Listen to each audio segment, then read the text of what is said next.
Welcome to Talkin' Truck Shit, the ultimate podcast for truck lovers and road warriors. Join Brett Sullivan, Barry Higgins, and Jeremy Allen as they kick it, sharing wild stories and talk with custom truck experts. Whether you like them lifted or lowered, 2 or 4-wheel drive. Buckle up and get ready for a ride filled with fun times and all the truck talk you can handle.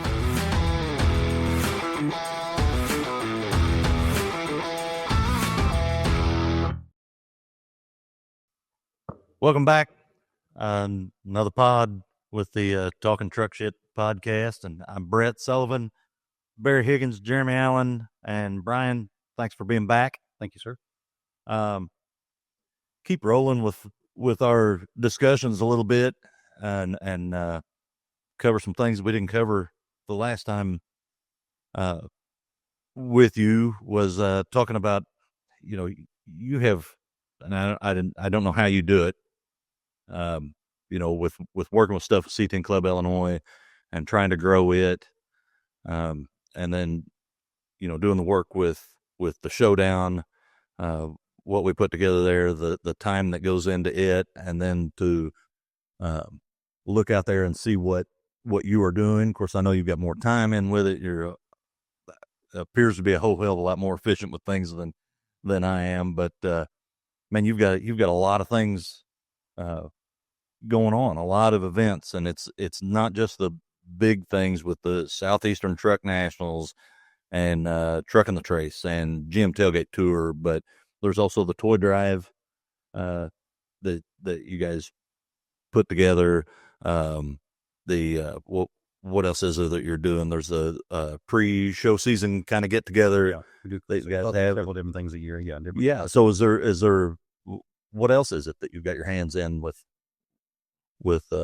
this time of year? It's probably the toy drive just ended a couple weeks ago. This year, this part of the Tailgate Tour is about to kick off here on March 24th, 28th. The 2025 GM Tailgate Tour. We started it this year in 24. It's something we, of course, leave it to me if it's not. I guess it is somewhat copying, but if there's an event and we can make it just for, back to comment earlier with truck races, we can make it just for GM trucks, or try something where just GM trucks, and maybe on a smaller level, than maybe, using the power touring as an example. To me, it was a lot of fun this year. I wasn't sure how it would go. A little nervous about it. It may not have been as big as I thought it'd be, but we had a great time. I didn't have any. Yeah, it was fun. Oh yeah, absolutely. I didn't. And it don't need to be big necessarily. No, I think it's too many. Yeah. I asked Trevor Evans. Trevor does in North Georgia. Trevor does the burnouts with the camper, the cream and white. Yeah. And Trevor, I asked Trevor because Trevor had done the power tour with his dad since he was like 7. So he's done it for and Trevor's probably 30. So he's done like 23, 24, almost all of them. And I said, tell me the pros and cons. And he gave me all the typical pros of the cool and get to drive and stuff that we all know. I said, give me the cons. And he goes, well, it's really hot. That sucks. He says you wait in line forever to get into the facility. He said, and he goes, also the distances are just a little too far. Yeah. And I said, okay. So I said, well, I can handle the heat. We're going to March, so that's problem solved. I said, but to be fair, that getting into the venue, that's a nice problem to have when you have 6,000 to 8,000 or 5,000 to 8,000 vehicles. I mean, that's going to. So that's not a problem that you're going to have initially. No, and probably never will, and that's okay. I'm just saying that but it's a nice problem to have, but that comes with it when you have that many vehicles. I don't know if there's a way to avoid that when you have that many vehicles. Right. Good Lord, I can't imagine trying to get. It's like, hell, I'd say like going to a sporting event. Yeah. Titans or a football game or something like that. Well, this year when we tried to get into Lebanon there to the racetrack or whatever you want to call it, the Speedway, dude, we were standing in line. Several people about got killed because it was just too many out there. It wasn't like the Triple Crown where they just rolled you in there. It was like several semis about took out people. And I think a lot of it, at least what I gathered from Trevor, was that it's a lot of the. Here we go back to the people thinking you're better than other people. It's especially parking, which takes forever. Probably so. You're the gold parks. Yeah. Well, let's just. How about you just pull in or with everybody? Let's come first served. Yeah, get a parking spot, get a good parking spot. But, again, we had probably think we had 125 people sign up for it this year to do the full ride, and probably had between people doing a day here, a couple of days, or the last 2 days like that, probably had 200 people total that signed up for it. So this year we're probably close to that already. So the clips that. So we're not, and we have all the procrastinators that kick in here in February. So, last year we went from starting in Nashville, just where we're at, and went to, Tupelo to Birmingham, and then Birmingham to Chattanooga, and then Chattanooga to Sevierville, Pigeon Forge, Gatlinburg area. So, and this year it's Sevierville to Asheville to Boone, North Carolina, and then Boone to Denton area, Denton, North Carolina, outside Charlotte, about an hour east of Charlotte, and then from Denton down to finishes on Friday in Myrtle Beach. So, I don't know, taking back roads. My plan is to go leave out of Sevierville and head down to Cherokee and get on at the North Carolina. Good Lord, I'm going blank on the name of the highway. The Blue Ridge Parkway. Oh, okay. Over to Asheville, and then of course go to the venue there in Asheville, and then in Asheville after of course Wednesday morning, get on the Blue Ridge Parkway again and take it all the way up to Boone, and to the venue there, and then of course at that point it'll be just kind of small towns to Denton, and then small towns down to Myrtle Beach. So at least 3 of the days, or 2 of the day, the first 2 days, Tuesday and Wednesday. Of course, Monday's not really a day of driving, you getting there, but some people are already there on Sunday night. Depends on where they come from. So the first 2 days will be beautiful drives, and I'm sure Thursday and Friday will be nice days too. None of it's not terrible. It's just this year we had probably 2 or 3 of the days were up the parkways, pretty drives that were kind of that time of year. So and that's something that I've heard from people who went. I didn't go, but heard from people who went how spectacular, right? Like the scenery is, and how that just contributes to what it is. Afterwards, I really wanted to hear people. I wanted somebody to tell me what was wrong with my show.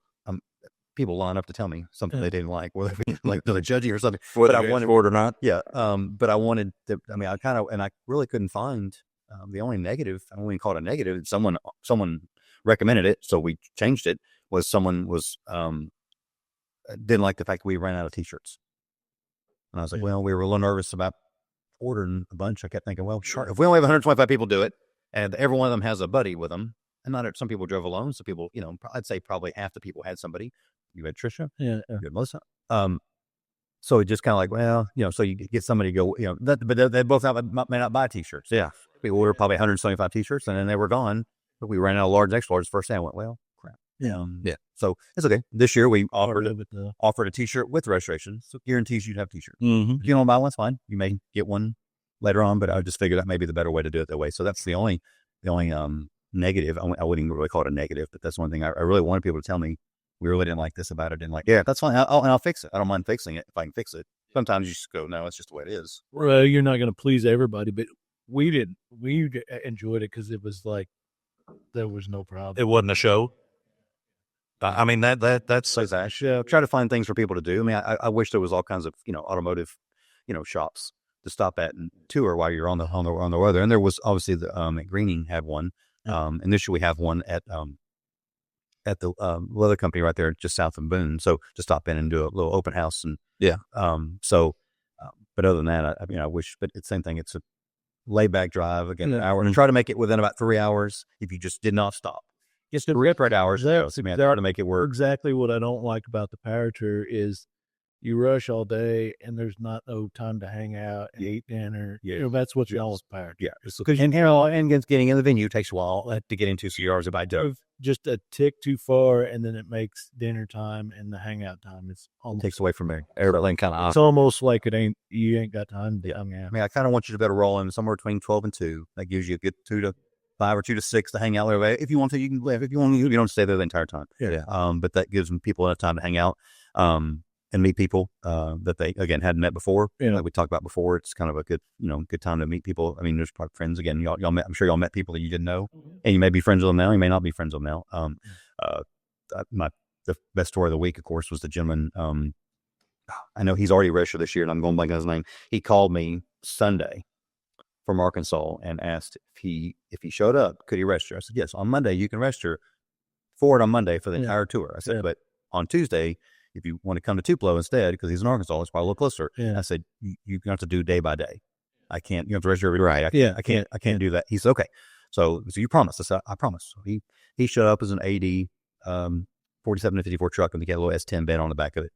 He put on the back of a little step side, and he rolls in, and Mandy hands it his packet, and he walks off. And I guess about an hour later, he walks up to me there in Nashville at the stop and says, "Hey, we did I thought it'd be nice to do a QR code for each day. So like on cardstock. So you just scan the QR code and your phone and just hit go, and it takes you to read the directions, especially if Barry's by himself, and then have Trisha to tell him where to go, or in life, he has Trisha tell him where. Yeah, she tells him where to go all the time. And so this is no different than Tailgate. But that way you're not going, paper says, and you're flipping over a piece of paper all the time and looking at it. You can just go hit it, the phone, or lay it around and let it play over your speakers, whatever, and just go take left, take right. And he walked up and he had the cards, and he said, "What are these?" I said, "Those are," and he's an older gentleman, probably I'd say early 60s. And I said, it's a QR code you scan on your phone. And he said, "Well, how's that work with one of these?" And he holds up a flip phone. And I chuckled, but not to make fun of him. I said, "Listen, I'm not laughing at you. I'm really quite jealous. I think the world would be a better place if we all went back to flip phones. We at least would look at each other at a restaurant. It's sad to look at a restaurant and see everybody with their head down. Yeah. And I'm guilty as charged sometimes too. So, but I said, you need a buddy. You need to find a buddy. Yeah. So, oh yeah, are you lost? And that you need to find that you can just someone you trust. But he showed up by himself. Didn't know anybody. Mm-hmm. I don't even know if he even had hotels. I don't remember. I mean, he called me on Sunday. I wonder if he registered. So I doubt he had. Maybe he did. I don't remember. I never asked him as lodging. So, but I know by Thursday, the Chattanooga stop there in East Ridge there, I noticed he rolled in with 3 guys, and one of the guys had a bad starter issue. So he's over there he's leaving, taking the guy to a rallies to get a new starter. So he got a Bryan's. He made some friends. It's funny. He has contacted me this year so far. He contacted me. He registered about a couple weeks ago, and he contacted me and asked me, where is there a way I can get the printable direction? I said, ask me closer. I will print the directions off just for you, and you get it to them when you show up Monday. I said, on Monday, I will show them to you, and give them to them Monday. So, there's a couple logistic issues I have to work out with it still this year. It's a little concerning. Boone's a little farther north, weather-wise. So I'm some people have maybe a little nervous about the Parkway being closed for animal weather. So it doesn't happen very often, but it is a last day until March. It is potential. I said, well, then we may have to just give somebody a new QR code on Tuesday. Say, hey, tomorrow this is the new route because the Parkway is closed because of that something, and have a different route. I'm sure it'll still be a pretty route. It'd be nice to take the Parkway, but we won't know until it's on Monday. Well, I can tell you that this year's event we had an absolute blast, and it was so well organized, and that you don't often see in first year events, second year, third year, fourth year for some folks, including us. But you seem very well prepared, and I appreciate the work that you and your family put into making these things happen. There's a lot to be said with being able to just jump in on an event and just go and relax and not have to worry about anything. And you guys have covered a ton of obstacles with it. And I think that's what makes it nice. Well, we drove it last year ourselves. I kind of got the Google Maps and drove it to make sure when I hit play or hit start on Google, it would take me there. And there were a couple times on a little bit of a quick, literally like 100 feet, a quick left and then a right. It just said, you pull up there and then say, go left. And you're like, there's no left. No, there is a left, but I'm supposed to, I know, but on the blue, looking at the map when you go, you get rise and wake. I'm like, so I had to tell people, I said, be careful. Make sure every once in a while you need to look at this thing. We can get somewhere and look at no, Red up in the mountains that one day, and we had 30 behind me, and I went past security. Especially if you're leaving, you're like, is that where we pulled up at that station? Yeah. And it was like, it was pretty cool out there. Yeah, it was. There was some people come out of the woods and was like, oh, no. Dr. Cat place. Yeah, no, I'm good. No, I'm not getting it. We heard the banjo. Yes. So we try to we're driving it this year, I think on Valentine's Day. Of course, our issue, of course, is that we're trying to drive it even earlier in the season. So if we have an issue, we can. Yeah. But again, the Parkway, even like last year with the natural straights, you don't have to get off of it. Right. There's no stop signs. Parkway, same way. So it's Blue Ridge Parkway. We don't get to drive it. if it's shut down for some reason because of the weather in February when we go, it is what it is. Get on there, and you don't have to get off of it if you don't want to get off of it. Sure. So I'm hoping I know there's several gas stations that you need to jump off and get some. You can, just like there was for Natchez Trace. You could get off and drive a mile, get the gas, and jump back on, or even less than a mile. But I know it's the same way there. So we'll have to, I know a lot of people have asked about due to the devastation of Helene. People were asking us at the over at the Sea Fall Revival, what are you going to do? And I was like, well, I don't know. It's October 20th. So I mean, you asked me this on March 1st. Let's see what the progress is with the, I know it's the federal government, so you're a good chance it may not be fixed. There's a good chance of it not being fixed. But I mean, I know it was shut down for a while, but when I checked the other day, the Blue Ridge Parkway is open. Yeah, it's all open. So I can't imagine something else happening between now and then that would cause it to shut down. And I think it wasn't damaged. When I could be totally wrong. Someone nearby there could probably easily correct me, but I don't think it was damaged. It was more of the fact of, because it's not built for, like, the trail's not built for semis. So they were trying to keep semis off of it. They're trying to find shortcuts. All the other roads on there were shut down. They didn't want people taking it to get around the space, and it's not made for the way that the roads out. Yeah, for that. So they don't want you tearing up the road by having semis and dump trucks all on it when they should be back on the main highways like they should be. They didn't want people using it as a cut through. So I think that's why it was shut down. I don't think I would think, could be speaking out of turn, I think it was probably too hot having kind of flooding issues. Right. Parkways. Now down by Asheville, I know it's not, because it's some low spots. Sure, get into it. So I mean, honestly, I think due to that destruction, it's probably a good thing. And if possible, like, the people there probably need tourists to come and break business so they can rebuild. So yeah, it's Friday. I think Monday. It's back at the same place at the Sevierville County Fairgrounds where it ended last year on the Friday, and then Tuesday it's at the Asheville. The Tanger Outlets has a massive park lot that we've got, and then Wednesday is Boone. Boone was the most difficult one to try to find a spot. Again, it's almost like the host hotels. No one seems to want to get back with you. Like, no one wants to make any kind of money, or they don't want customers. But it was difficult finding a venue. But it was Appalachian Ski Mountain is the name of the place there, and their season ends like on March 15th or March 20th, like the week before we get there. Yeah. So they're perfectly fine with us using the parking lot. It's a beautiful area, and cool. We've got a restaurant there. So okay, they even asked, almost like they asked tentatively, like, not but scared, is it okay if we open the restaurant? I was like, no, please. I said, it's one less food truck I have to find for that particular strip. So you're more than welcome. You're great. So Thursdays at Lou Perez has helped me an awful lot with and Denton, because we're going to have it at the same place that the C10 Fall Revival's at. And I guess it'll be like probably not a very good explanation, but I won't use it. It's not inappropriate. Please. Sticking your finger in a coffee can, Folgers coffee can. It's the place is massive. They hold 1,700, 1,800 vehicles or trucks like Lou has for Fall Revival. So, but there's also another event they're going on, like a Pickers.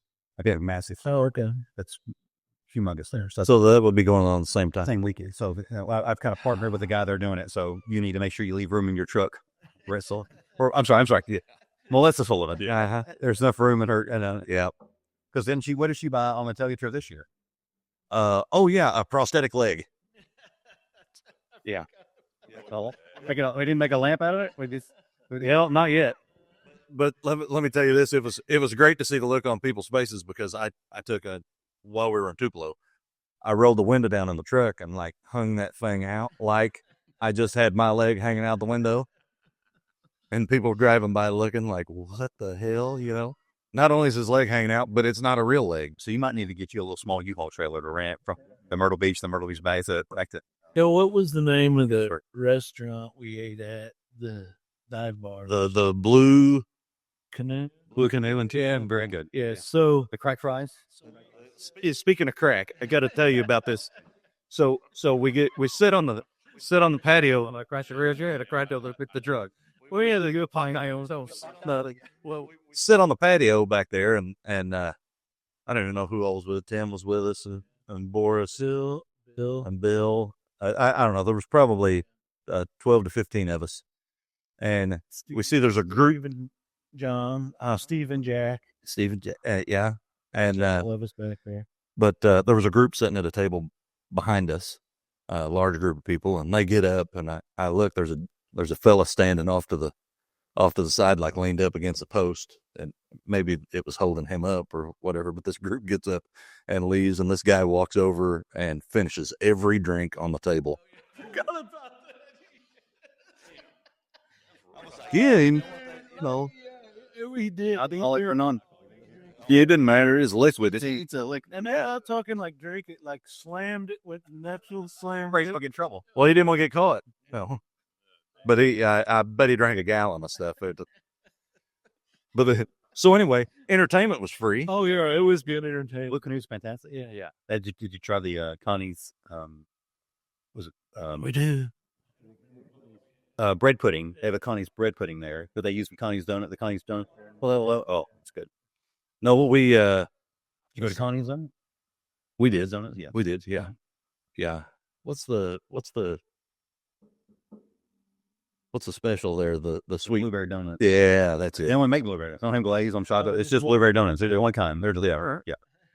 We go there every time we go for the Tupelo. We go stop by there. I know people that have gone they live in like West Tennessee that will drive down an hour and 15 to Tupelo just to get donuts. So I tell you the I got while we were there, because everybody said we'll go to Johnny's. Yes. And they said, you got to have the dough burger. No, you don't. No, you don't. No. I like Johnny's, but it's yeah. I know you don't. I bought a couple. For the uninitiated, explain what is a dough burger. So First of all, Johnny's has been there since probably, I think Elvis was born in 38, 39, maybe somewhere in the mid 30s. And I think it wasn't there when he was born. It opened like he was 5 or 6, something like that. So it's been there it's been in the early 40s. Yeah, so that's the claim to fame. That was an old Elvis hangout. Old Elvis hangout. It's like literally right across the street from the Elvis house and all the Elvis music. And nothing's really changed. Right. In that area. But they to make the meat go farther during the Depression, they would put dough in the patties, in the meat. Oh, so it's kind of it was very dry. I had one the first time we went to Tupelo. It was like $1.50. Oh, their prices are super, all reasonable prices there. Johnny, for a slice of bread, I'd say stuff. So it's definitely requires a lot of condiments to make it. A lot of wash. You gotta hide it in there. It's kind of a very light brown. It almost looks like a chuck wagon. Mm-hmm. With that color of texture, or the texture is kind of a very. They did have a regular burger on the menu. Yes. Because I had to buy both because I bought the dough burger first and realized that then realized they don't. Yeah, I wasn't having, and good take. I mean, maybe it's acquired. Yeah. He was from Tupelo though, so maybe it's Tupelo's a cool town. It was a cool town. Man. I've heard, like I said, good things about this year. I've heard good things about Boone and of course Denton is kind of a middle of nowhere town. It's in fact the farm park's actually south of Denton, so you really won't be going. You probably go through Denton to get there, but after that, the hotels and things are down at I think it's Abelmar or I'm sure I'm mispronouncing the name of the town. It's to get you closer to Myrtle Beach, so about 30 minutes south of it. But all the other ones are at least in plenty of hotels in Nashville, plenty of hotels in Sevierville, of course, and Boone and Myrtle Beach, of course. So they can find anybody that's interested can find details where the gmtailgatetour.com. The map's on there. I'm sorry, the map's not on there yet because it won't be on there until after I drive it to make sure it's all correct. I don't want to again part of them do it again is make sure it's done correctly before I share it with anybody. So I'll do it and then make sure we drive it and then share the link and then share if you register, of course, you'll get the QR code to show you where to scan it and go. And I'll tour back. Trisha telling me where to drive.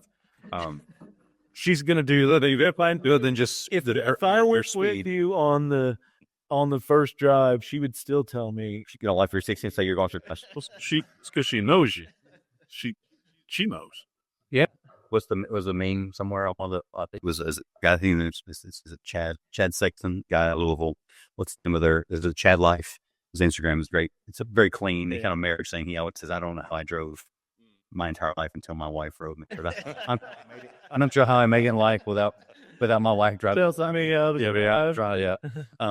Well, and listen. In Trisha's defense, Barry does need to be told how to drive from time to time. He needs to be told a lot. Well, let's just sure we came out a little bit because there was and there were several people involved with this, but there was a situation in and around was that Franklin area or not Franklin, but Blue Springs or we were at the or what is it? stop, Franklin And Franklin, where Barry unloaded all the luggage out of the back of the Suburban in the middle of the street.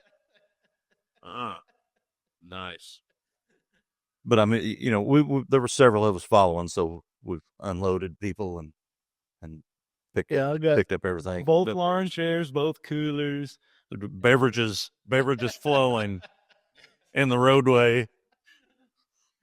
And here I am. The hazard lights are not working on my truck, and I've got people loaded in the truck, and everybody bails out, and I'm the one blocking traffic. So I was like, I got to stay here so I can pump the brakes, and let them know that we're flashing, blocking traffic. Yeah. So So sometimes you got to be told where to go. We was only a block away from the hotel, so we dumbass. And is that just say rollers? You say case that rollers? You guys a fucking moron. That's what. I believe that was the terms used several times. I think. Hoping you're not getting rear-ended. So at the hotel there, not too far away from this.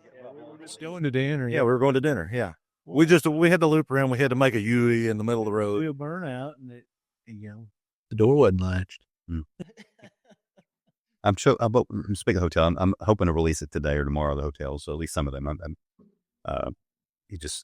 That's the frustrating thing with the show. Southeastern Nationals, it's easy because the same hotels use the same. We use the same hotels mostly every year, and they know what to expect. They know how many people are going to, how much business they're going to make. But the tailgate tour, it's hard to get.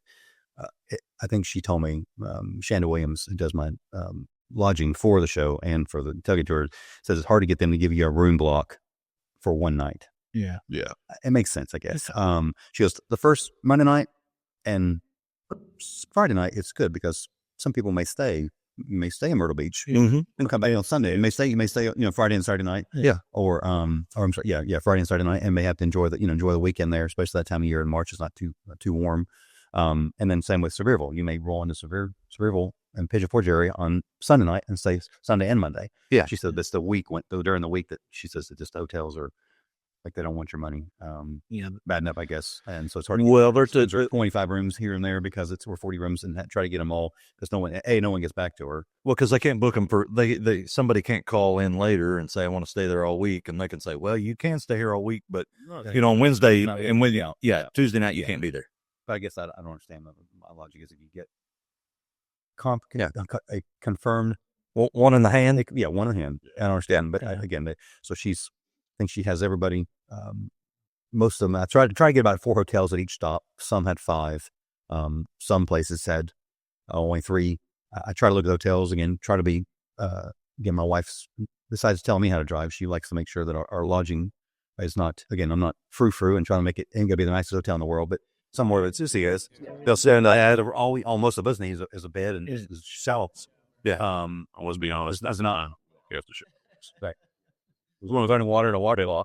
We'll figure it out. But it just some of them. There was one of the towns there. I think it was Avamore. There was only about 5 hotels, period, and only 3 that I would even let my family stay in. And I'm not picky at all. So it tells me that the other 2 are not somewhere that I would recommend. So it may be something where I need to recommend to some people. So, hey, you might want to just check on some Airbnbs, and that may be the route.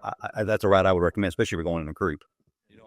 I have a group of people, it's probably better. So, 8 to 10 people, you maybe need to find some. We tried to do that in Sevierville last year, wasn't it? Sevierville. And they took our money, and then luckily they did it real quickly. They called us back and give us your money back because somebody was going to stay the whole week. Got it. You know what I mean? But we was going to stay that last night, and then. But the only problem with Airbnb is I like staying in Airbnb, but the problem is it's expensive for the one night. By the time they jam you on the gaming fee and all the other fees, like you could just stay at the hotel for the $119 and not. Well, you end up paying 10 of you, and you split that. If you say anybody stay there, maybe knows, and you click on it, and you see the $85. But click on it, and goes, how the hell $385? How to get the $260? What the hell's that about? For the one night like that. So 2 nights, it's probably it's not so bad. But the one time is so But again, we could group people. It's going to be nice to get to the last one there because it's going to be on Friday. Yes, so you can stay Saturday and Sunday and then go home. So that would be kind of cool. So, and this year it's not on Easter. That was my issue this year. Is that Good Friday was on Good Friday. So I asked several people that I trust about things like this and about scheduling things, and I said, I was going to do it the first week of April, or the week that we did it this year was the 24th, the 25th, the 29th. And I said, would you rather have to explain to your wife, because it was Easter. Easter was on Sunday. Easter was on the 1st. No, it was on March 31st this year.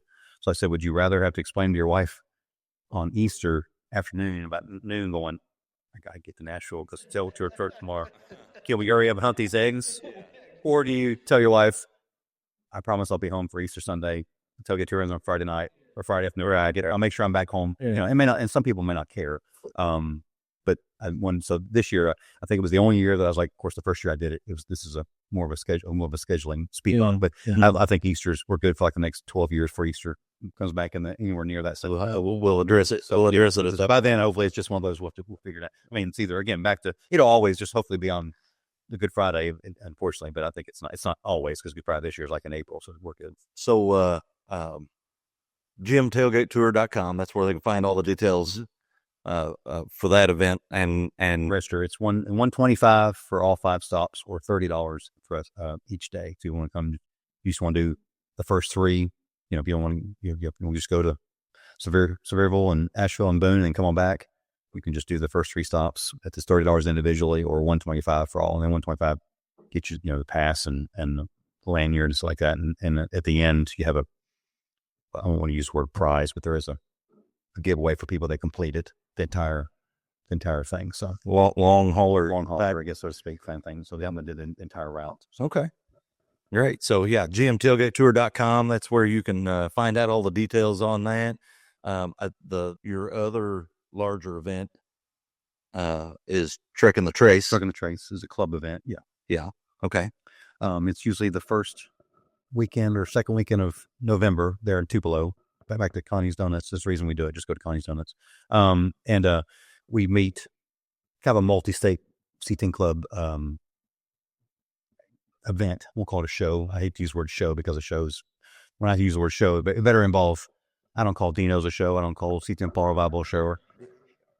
It better cost money, and you better be awards to call it a show. So Truckin Trace is free. Yeah. And of course, Tailgate Tour costs something, so it's not really, there's no award. So I don't know. It's kind of but Truckin Trace, just there in Tupelo at the Cadence Bank Arena. It's just GM only, of course. Again, back to being a truck racist, GM truck racist. There's always a group that leaves from the Mississippi, Louisiana crowd that comes up from the north that, we always organize a breakfast at the famous Loveless Cafe there in Nashville, and we always eat breakfast there on Friday morning before Truckin Trace, and we drive the trace down. We make like 3 stops. We make a bathroom stop. We're within about an hour and 15, because people just got done eating breakfast, of course, at the Loveless, and then we do about 30 minutes later, we do a gas stop for anybody that needs gas. It's about 185 total miles, so most people don't need gas, but there are some guys that drove a good ways to get there, listen to an hour or two, and then realize they need it, and then get it before they left. So I don't want anybody. We've never had to push a truck down the trace, so I don't want to start now. Yeah, there's always that one. We had a scenario where we once with a whole crew of guys, and everyone stops, and somebody says in the group, looks like a good spot for fuel. Sure, well, stop. Everybody fuels up. There's one guy that didn't fuel up, and then within 20, 30 minutes, he's like, hey, he's messaging in the group, I got to stop and get fuel. And I thought, well, I didn't know you did not get it 2 miles to the gallon, and you burn it all up. But there's always that, and I've done the Truckin the Trace a few times. 2 or 3 times, and we've really enjoyed it. It's the best thing we do, I think. I mean, the tailgate tour is fun, I'm saying, but it is the best because it's laid back. And then after about 30 minutes later, we do make a lunch stop, and I feed everybody. This year we had barbecue and chips, and we kind of pull up there at the Colbert Ferry Park there along you cross the bridge there at the it's going over the was the Tennessee River, and big long bridge there, and you kind of see over to the right, you can see the I won't call it a marina, but the boat dock, and there's a big, massive, pretty good sized park lot there. So we pretty much filled it up this year. We didn't have a lot of room this year because we had probably about 80 trucks that were on it with us. It pulled in, but we dropped tailgates and set up, tables and let everybody eat. Yeah. And hang out for probably an hour and a half and shoot the bull. And then everybody gets it, cleans everything back up and jumps back in the truck and heads back down the trace to get to Tupelo. We're about an hour from Tupelo at that point, maybe 45 minutes from Tupelo to get there. And then everybody kind of disperses to their own hotels. And then, of course, Friday night, we always meet over at Johnny's and have a kind of a get together. And we overtake Johnny's in the parking lot and drop tailgates, and everybody brings bag chairs and hangs out there at Johnny's. They always are nice to us. They know we're coming. We always warn them, know we're coming. So, and then, of course, the actual event is Saturday morning or Saturday from like 10 to 3 there, 10 to 4 at the Cadence Bank Arena. And it's just free, big, massive free cruise-in, GM cruise-in. So Yeah. Truck cruising. This year, maybe the first year we didn't have anybody try to sneak in. That was Ford. That was a Ford I think we had a Lexus one time. I think one time I didn't kick a guy out. One time he tried to get in and he was disabled. So I felt a little bad for him. He's like, hey, he can't pull it in with a bunch of guys that square bodies. And he's right in the middle of them. I said, I'm in spectator parking just right over there. It's free, just parking. He goes, well, I want to park my buddy. I was like, well, then you need to buy a square body like your buddies. Well, there's some out here for sale. But he goes, I said, he said he was disabled. Of course, I immediately felt like a piece of crap. He said, well, do me a favor, man. I said, is your buddy here behind you with you? He said, yeah. I said, well, have him just follow you around, park spectator, jump in with him. And then, then you drive. And I said, I don't really need the Lexus parked in the middle of all the park lot. But I said, I don't give it a hard time about guys like to needle me about how this Nissan truck getting, or how this. Yeah. So it was, we've had a little bit of that before. There was 1 year with our show, we had a guy felt privileged enough that he thought that we should permit him to bring his Lamborghini. Oh yeah, into the show because he just didn't. He wanted to partner, and of course it's simple when you need somebody to address details like that. We always just point Jeremy in that direction. I'm sure he's very cordial about it. I'm sure he is. I did a minute professional about it. Yeah, there's just a little bit of belittling and stuff that goes on, but normally it's a comical story. Yeah. Bring back Howling. I'm all for that. Sounds mean, but I'm all. I think it was a McLaren, wasn't it? I don't. It was. But they felt the need. Then we had a gentleman, Harley, and he said, "I've got a $20,000 paint job on this," and I said, "Yeah, that doesn't impress me." Well, I don't just park this anywhere, and then today, well, I really shop's a block away. Well, no, because I don't just park this anywhere, and I said, "Well, park it at the house then," and in your truck. Come back in your truck. So, you always have a little bit of something. We've had a few. I don't call them situations because we don't even address it. We just noticed it, but our spectator parking is directly adjacent to our show parking.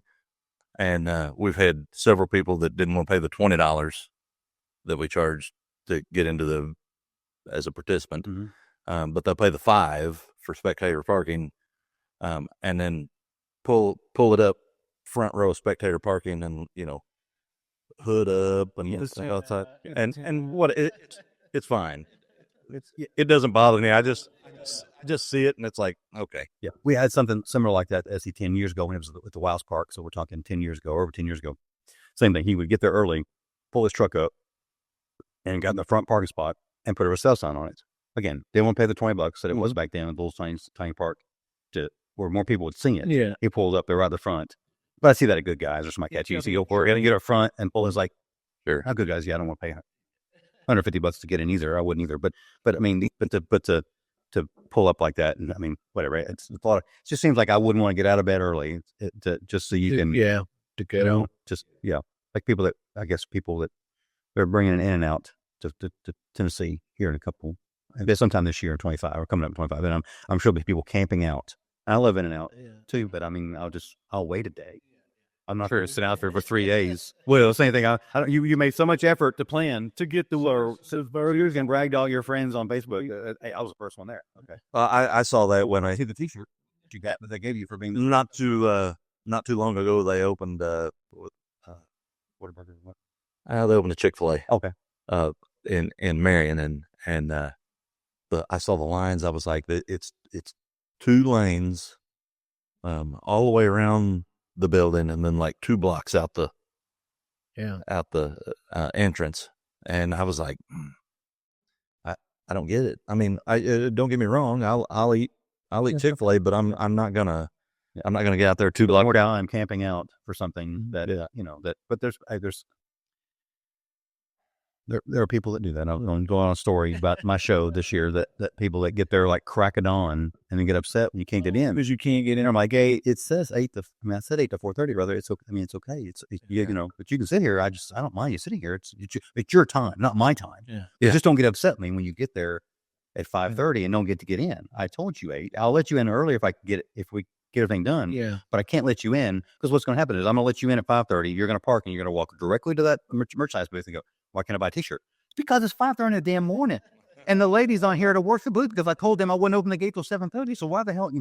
People get upset but if I don't have the people in place and the people working the event, so just, I told the hours, you don't get to McDonald's, you don't get to McDonald's at 5:30. You get mad and open at 7. Why don't you open?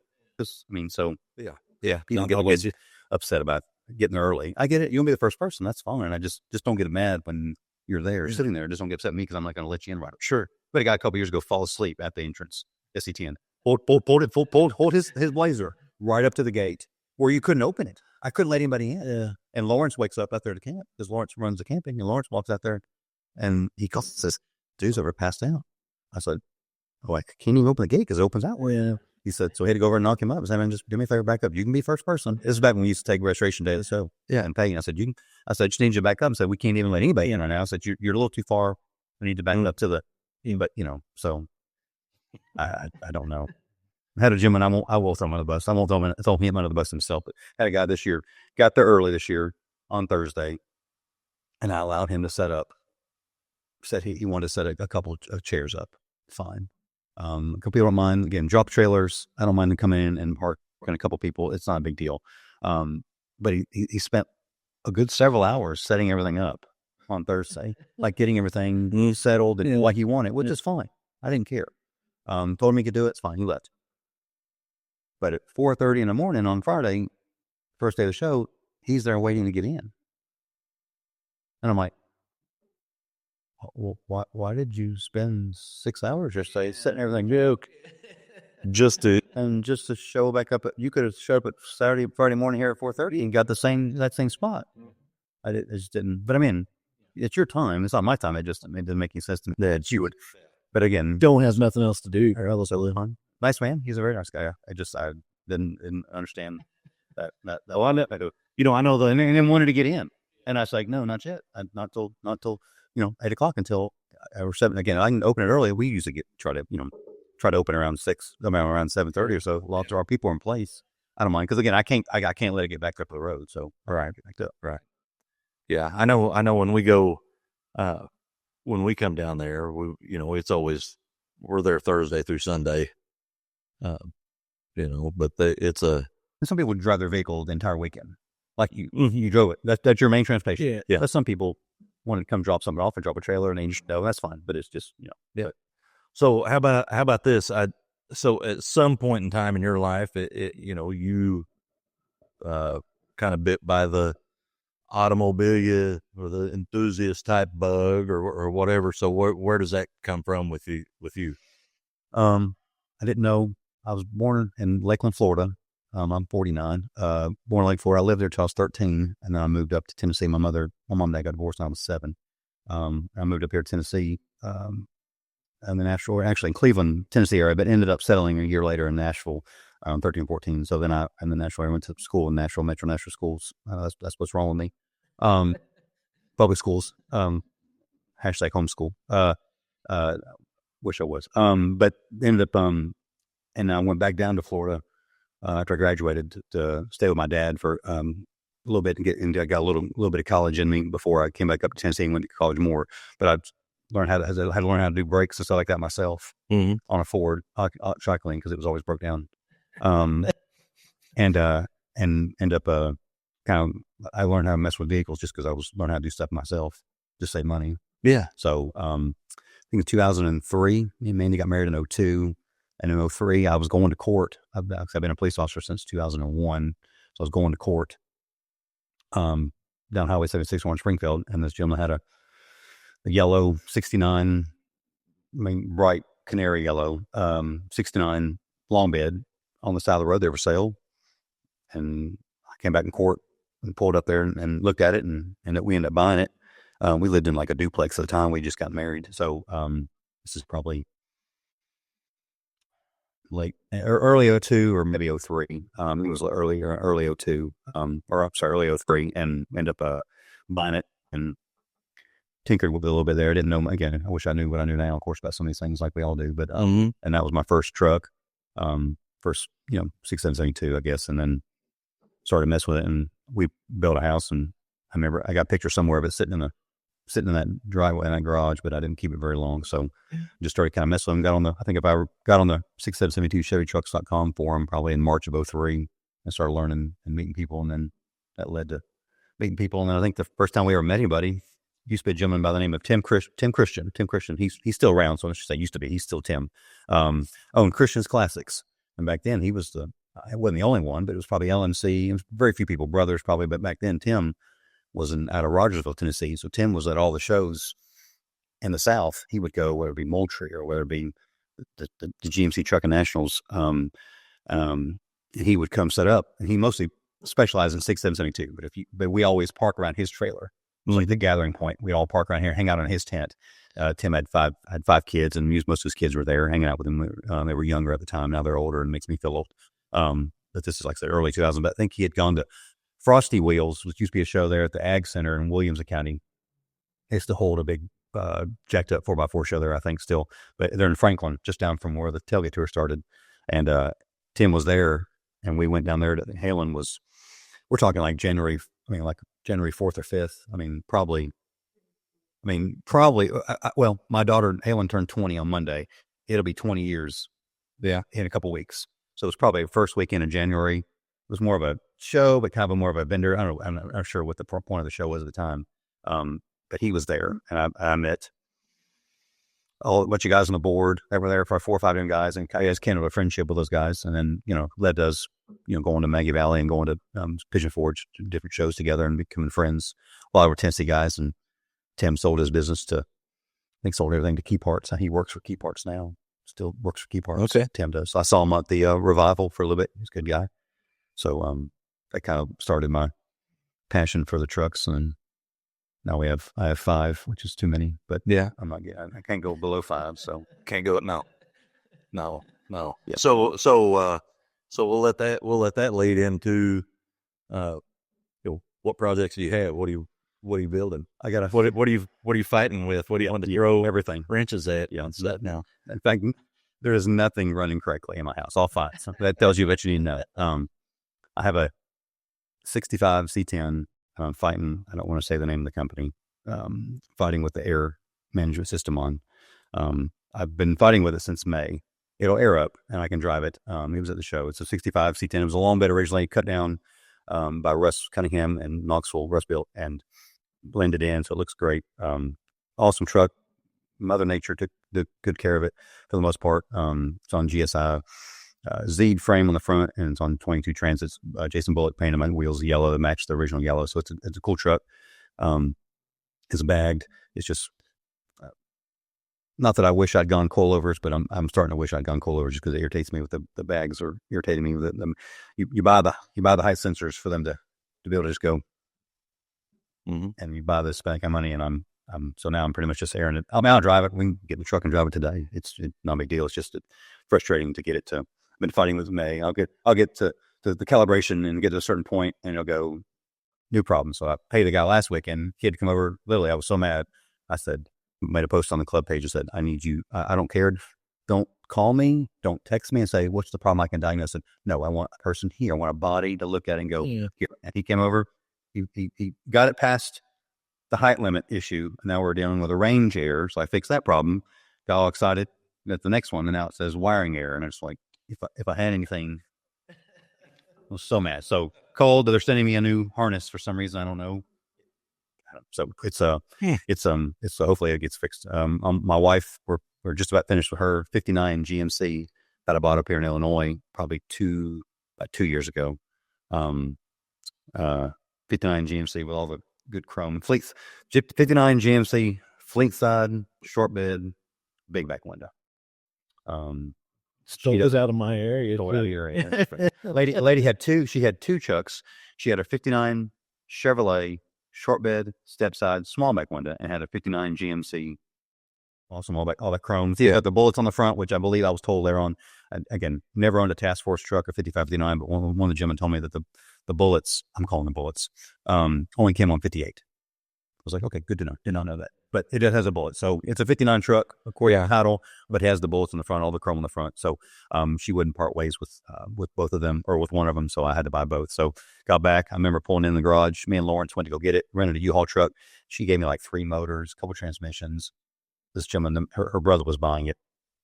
Tons of parts, like had bedwood kits. But he was building both trucks. Yeah. All kinds of panels, the accordion of bolts from LMC labels. I mean, just a box full of all brand new bolts and all the packages if he'd bought LMC. So got back and literally told me she made an Excel program and it had a sheet for the Chevrolet and a sheet for the GMC. So I literally get off and we inventoried everything on the U-Haul, and I went, this goes to the Chevrolet. Anything nice and new, we kept for the GMC, and anything for the Chevrolet that was, kind of crusty or usable, but just I figured everything was new. So and then turned around and sold the Chevrolet a couple weeks later and made pretty much over half my money back, and just kept the GMC. So so we're working on it. Just got the exhaust done, fighting with getting it tuned. It's just got the original, not original, it's got LS in it. So it's got the getting it tuned and getting it worked out there. I'm trying to think where we were fighting with it the other day, but it didn't want to stay started. So, but it's just one, again, that needs to be tuned. So, my oldest daughter, Halen, hers is one of mine until leaves the house. It's my truck. As a 1970, green. It's been in several magazines. Most people know she is, I guess, technically, the C10 girl. Not technically, she is. Sorry. She has a 70, but she wrecked it like 2 weeks for the SE10 this year. Someone decided to lock them up in front of her. So so it's torn down. We were actually going, I felt bad. We were going to get an LS that night. Like literally I was coming home we were leaving to go buy an LS for it. It was going to be her winter project, and she was going to, drive it obviously until the winter. And then we were going to swap it over the winter. So now we're doing more than swapping it over. It's currently sitting in my garage with the doghouse off of it, the motor unbolted. And she's trying to sell the motor and transmission and sniper as a combo right now. So to be sold. So she can work on the motor. So my youngest daughter, troubled daughter, Lizzie has a 13-year-old. She has a 78 short bed C10 that she's, I would say she's working on it, but she's not. So it's the frame is done and the bed's on it. And I really want to get a set of those coys, the C70s, because that's the cap she has. Yeah, she has those caps, but Daddy's not buying those. They're not terribly priced. I think it's like around. I think I'd want 2022, so I think it's around 332. So it's just not terrible. I think there's a little bit of variance in the price depending on whether you're getting seems like you're sure which caps. But or that's you're 13, you can either try to find some money or make something up. Should probably sell enough cookies on the tailgate to her. She should.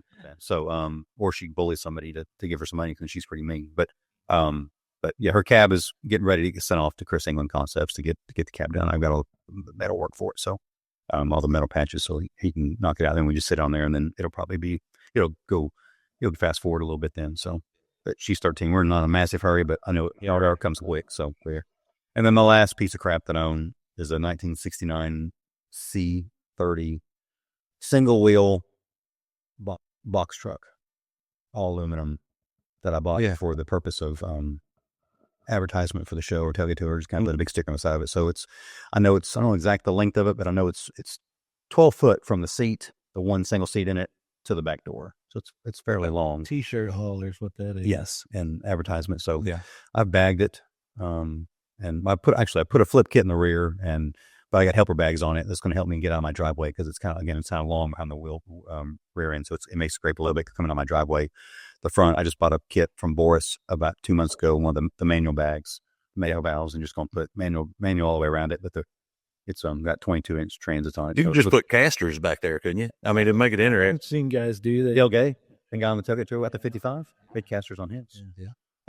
So it's hopefully it just got a small block in it. I got a 700R4, a manual one, not electronic, early mid 80s one to go in it. So no electronic. I'm probably gonna. I thought about LS in it. I'll probably regret it, but just because putting the motor in. You talk about a battle.